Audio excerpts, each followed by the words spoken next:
Good morning, everyone. Hello, I hope you're all very well. It is my absolute privilege to have been asked by OCD Action to help kick off their week of action, where the organisation is actively calling for radical change for what many would describe in our community a thoroughly debilitating and sometimes disabling condition.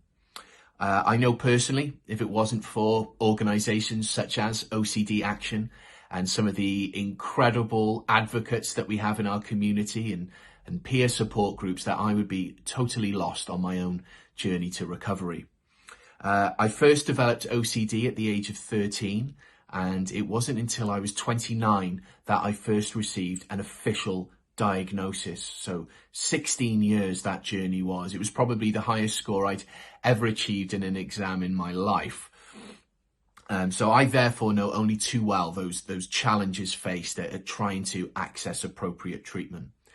It took me 11 years to first think, oh, I might have OCD, and then a further 7 of frantically researching on Google, going down some avenues which probably caused me more trouble than it was worth, speaking to GPs, going to talking therapies with the vastly overstretched and underfunded NHS.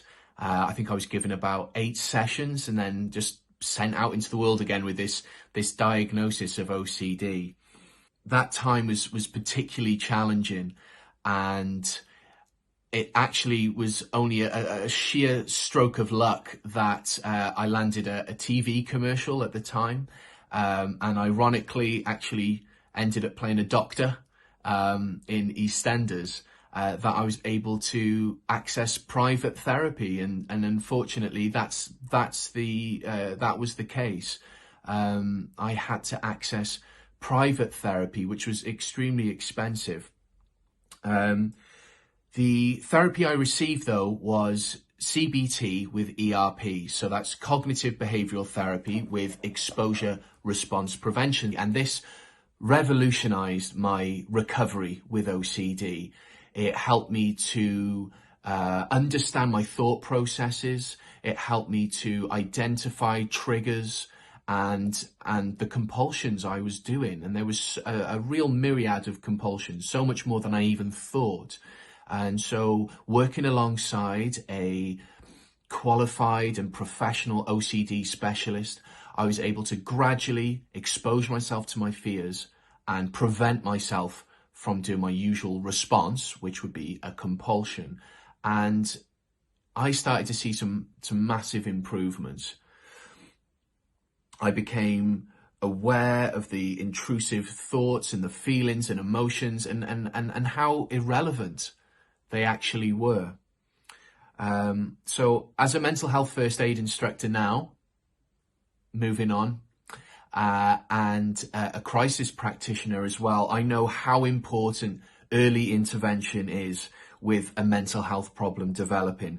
You know, it shouldn't have to take a person to the point of crisis before they're asking for help. So this is what we want to do this week. We want to start making,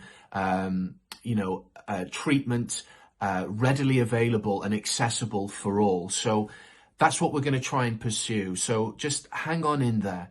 You know, your recovery is a process. It's a journey.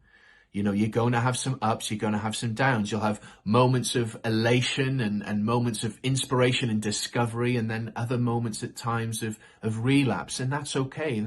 That's just natural. You know, that's what nature sort of mirrors back at us in many ways. You know, you see seasons of chaos and seasons of entropy, but then we have seasons of calm as well and growth.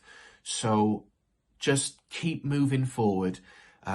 Trust in your values, and let's campaign for change and make OCD treatments more accessible for all during this week of action.